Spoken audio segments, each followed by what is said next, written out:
दोस्तों नमस्कार। आज फिर एक कहानी के साथ, कहानी छोटी लेकिन सीख बड़ी, और सीख वही महान जो जीवन में उतर जाए, और ज्ञान वही श्रेष्ठ जिससे जीवन संवर जाए। ऐसे ही जीवन को संवारने वाली एक कहानी। एक रेलवे स्टेशन के किनारे एक बुजुर्ग दंपति जिनकी कोई संतान नहीं थी, वे चाय बेचने का काम किया करते थे। चाय बेचते थे। जो पत्नी थी वह चाय बनाती थी, पति जो है वह केटली में लेकर कुछ गिलास को पकड़कर रेलवे स्टेशन या उसके आसपास की जगहों पर चाय बेचकर आता था। और संतान न होने की वजह से वे अक्सर दुखी होते थे कि अगर हमारी कोई संतान होती तो हमारी वह मदद कर सकता था, क्योंकि ये बुजुर्ग हो चले थे, असहाय हो चुके थे, शरीर में कई प्रकार के दर्द उठते थे, लेकिन फिर भी जीवन तो निर्वाह करना था। किसी तरह यह चाय बेचकर अपना निर्वाह कर रहे थे। अक्सर रात में इनकी बातें होती थी। संतान न होने की वजह से ये दुखी थे, दोनों ही दुखी थे। एक दिन एक बुजुर्ग दंपति को सुबह से लेकर शाम तक यह जो चाय वाला है यह रेलवे स्टेशन पर बैठे हुए देखता है। सुबह वह रेल से उतरे हुए होते हैं और वहीं रेलवे के किनारे में बैठने की जो जगह होती है वहां बैठकर वे बात कर रहे होते हैं। और यह चाय वाला जब जब चाय लेकर जाता वो देखता कि वह बुजुर्ग दंपति वहीं पर बैठे हुए हैं। अब शाम हो जाती है, शाम का 7-8 बजे का वक्त हो चुका रहता है। तब यह जाकर उनसे पूछता है कि आप लोग को की ट्रेन क्या बहुत ज़्यादा लेट है, आप लोग को कहीं और जाना है? आपको मैं सुबह से यहाँ देख रहा हूँ कि सुबह से लेकर अब रात होने वाली है, आप लोग यहीं पर बैठे हो। अमूमन ऐसा होता नहीं है, लेकिन क्या वजह है? क्या आपकी ट्रेन कल है और आप लोग जल्दी आ गए हैं? तब यह बुजुर्ग दंपति एक कागज निकालकर देते हैं और कहते हैं कि हमारे छोटे बेटे ने हमें हमारे बड़े बेटे के पास भेजा है, और उसने यह भी कहा है कि अगर किसी कारण से बड़ा बेटा रेलवे स्टेशन नहीं आ पाता है तो यह लेटर जो है मैं बताए गए पते पर आप लोग चले जाइएगा। अब हमें तो पढ़ना लिखना आता नहीं है, हम अनपढ़ हैं, आप ही यह लेटर पढ़कर बता दीजिए कि हमें किस जगह पर जाना है, क्योंकि अब तो रात होने वाली है और हमारा बड़ा बेटा जो है अभी तक लेने नहीं आया है। यह जो बुजुर्ग व्यक्ति है जो चाय लेकर जाता है वह उस लेटर को खोलकर देखता है। खोलकर जैसे ही उस लेटर को पढ़ता है उसकी आंखों से आंसू बहने लगती हैं। दरअसल होता यह है कि ये दोनों भाई मिलकर इन बुजुर्ग माता पिता को वृद्धाश्रम में भेजने का प्लान बना चुके रहते हैं। और इस लेटर को पढ़कर यह बहुत दुखी होता है और कहता है कि इससे अच्छा तो है निसंतान होना। दो इनकी संतानें हैं, लेकिन फिर भी यह इस हाल पर हैं कि इन्हें वृद्धाश्रम भेज रहे हैं। इनके पुत्र दो पुत्र हैं और वे अच्छी कमाने की स्थिति में हैं, लेकिन उसके बावजूद अपने माता पिता को यह वृद्धाश्रम में भेज रहे हैं। यह तो बहुत दुख की बात है। किसी तरह वह बात को वहाँ छुपाकर उन बुजुर्ग दंपति को वृद्धाश्रम में भेजने की व्यवस्था बता देता है और उन्हें वहाँ पर भेज देता है किसी ऑटो वगैरह में बैठाकर। लेकिन यह बुजुर्ग जो चाय बेचने आया हुआ था, इसके दिमाग में विचार चलते रहते हैं और यह जाकर अपनी पत्नी से यह सारा वृत्तांत कहता है और कहता है कि इससे अच्छा तो निसंतान होना है। हम अपने मन से तो रह रहे हैं, उसके दो बेटे हैं, लायक बेटे हैं और बहुत ज़्यादा कमा रहे हैं, उसके बावजूद अपने माता पिता को नहीं रख पा रहे हैं। उस माता पिता ने जिन्होंने उनको पाल पोस कर बड़ा किया, अपने पास पनाह नहीं दे पा रहे हैं। एक बेटा तो एक बेटा, दूसरे बेटे ने उसे दूसरे के पास भेज दिया और वह भी नहीं रखना चाहता।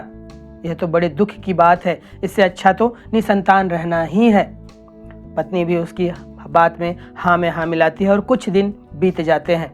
कुछ दिन बीतते हैं, 1 आध महीना बीतता है। वहाँ पर एक और बुजुर्ग दंपति आते हैं। बुजुर्ग दंपति आते हैं, लेकिन वे दोनों खुश रहते हैं, आपस में मजाक करते रहते हैं, हंसी ठिठोली करते रहते हैं।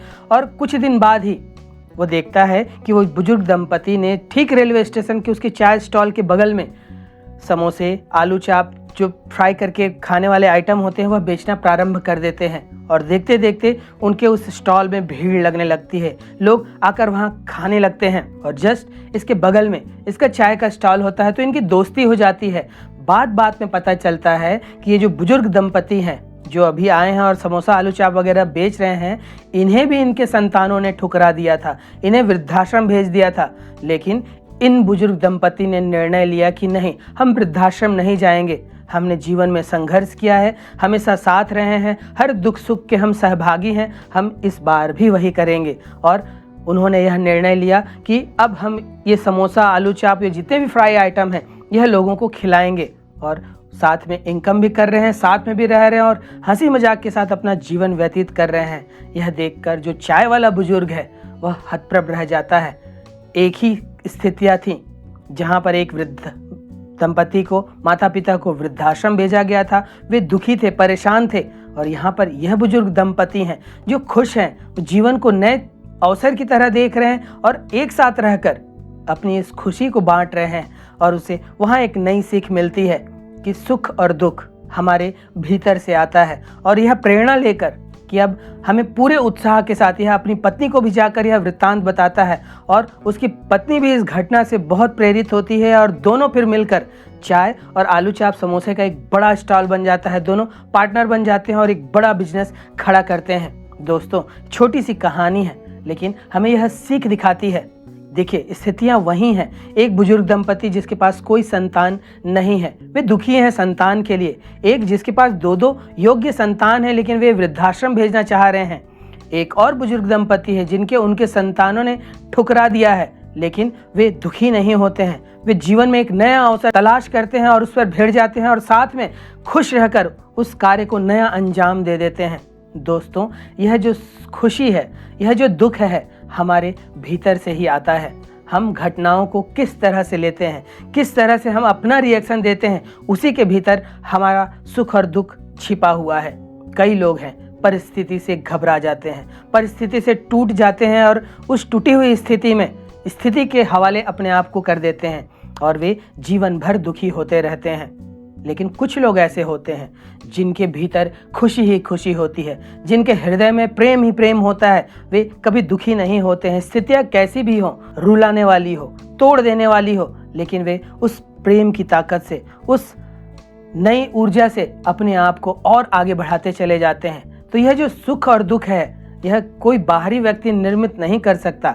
बाहरी व्यक्ति प्रयास कर सकते हैं आपको दुखी करने का, लेकिन अब आप पर निर्भर करता है कि आपके हृदय क्षेत्र में उतनी ऊर्जा है या नहीं है।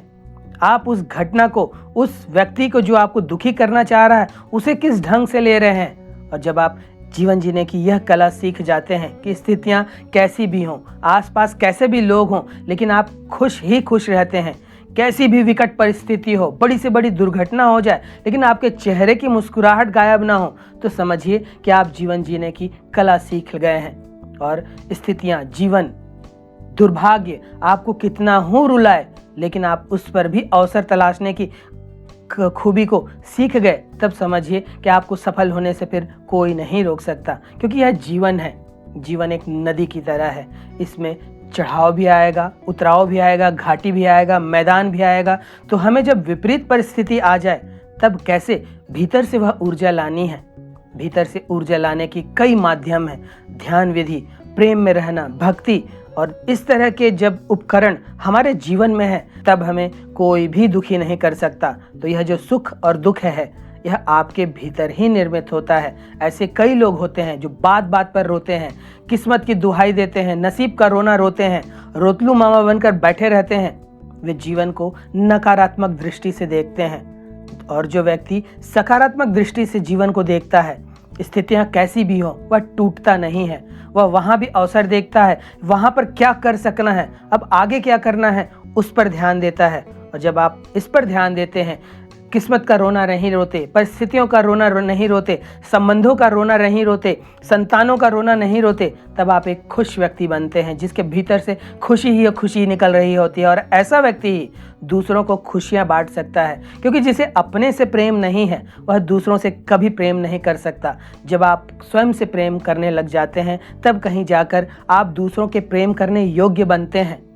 तो हमें इस कहानी से यही सीख लेते हुए कि जीवन कैसो भी रहे, प्रभु ने यह जो जीवन दिया है, संघर्ष करने के लिए दिया है। जो व्यक्ति आज आपको लगता है ना कि यह बहुत सफल है, वह भी संघर्ष कर रहा है। आपको उसके पास जाकर उसके संघर्ष को देखना होगा। हमको लगता है कि अरे वह सफल व्यक्ति है, उसके पास इतना पैसा है, पद है, मान है, सम्मान है, सब कुछ है, उसे तो किस्मत का धनी माना जाता है। ऐसा बिल्कुल भी नहीं है। उसके अपने संघर्ष हैं, आपके अपने संघर्ष हैं। तो इन संघर्ष को अपनी ताकत बना लीजिए और उस खुशी को ढूंढिए जो आपके भीतर नाभि क्षेत्र पर है। 3 तरह के लोग होते हैं। एक जो मस्तक से जीते हैं, बनियागिरी में लगे रहते हैं, जोड़ तोड़ में लगे रहते हैं, नफा नुकसान में लगे रहते हैं, ऐसे व्यक्ति अक्सर दुखी ही पाए जाते हैं। अभाव का रोना ही रोते हैं। दूसरे व्यक्ति होते हैं हृदय से जीने वाले। वे कवि हो सकते हैं, वे साहित्यकार हो सकते हैं, वे किसी कला से जुड़े हुए लोग हो सकते हैं, वे दिल से जीते हैं। लेकिन तीसरी कैटेगरी के जो लोग होते हैं, ऐसे व्यक्तियों को कोई दुखी नहीं कर सकता, और वह है नाभि क्षेत्र से जीने वाले लोग, जिसे जापान में हारा भी कहा जाता है। और जब आप नाभि क्षेत्र से उस ऊर्जा को उठाना सीख जाएंगे, तब आपके जीवन में उत्कर्ष ही उत्कर्ष है। फिर आपको कोई भी नीचे नहीं ला सकता।